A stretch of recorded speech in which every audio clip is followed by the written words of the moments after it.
The thing that makes me most angry is how avoidable this was. Toronto's 72nd homicide, a senseless act of violence that claimed the life of Julie Berman, a trans woman here in Toronto. Friends believed she was killed because of who she was, described as someone who had to be an activist because she had no other choice. Julie was in a vulnerable position and made more vulnerable by society.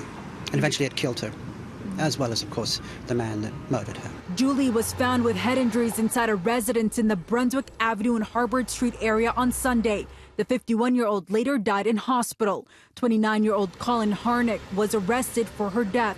Police are still investigating the homicide, saying they're still trying to establish a motive, adding that the two met earlier in the day. It doesn't appear that there was any sort of relationship outside of that particular day, and they did spend some time together that day. Is this investigation considered a hate crime?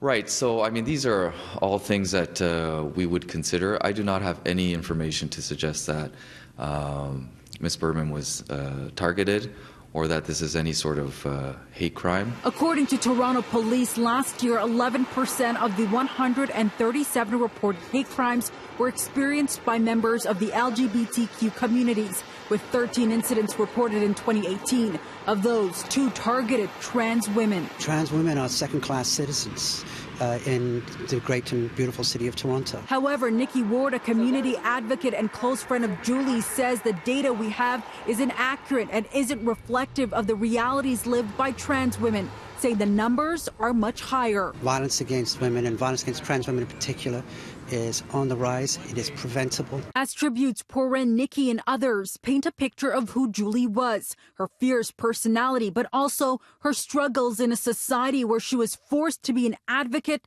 in order to survive. Julie was gifted, creative in her own way, didn't have even a fair shot, an equal shot at those opportunities.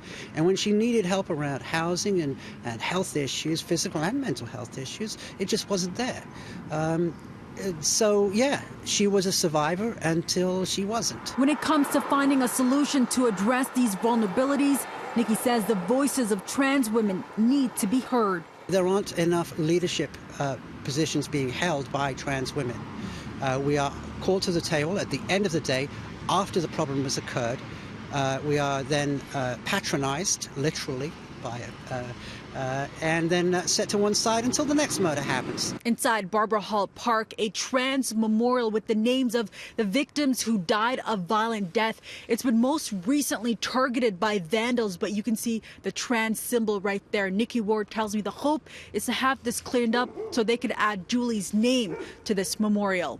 In Toronto's Church and Wellesley community, I'm Faiza Amin for City News.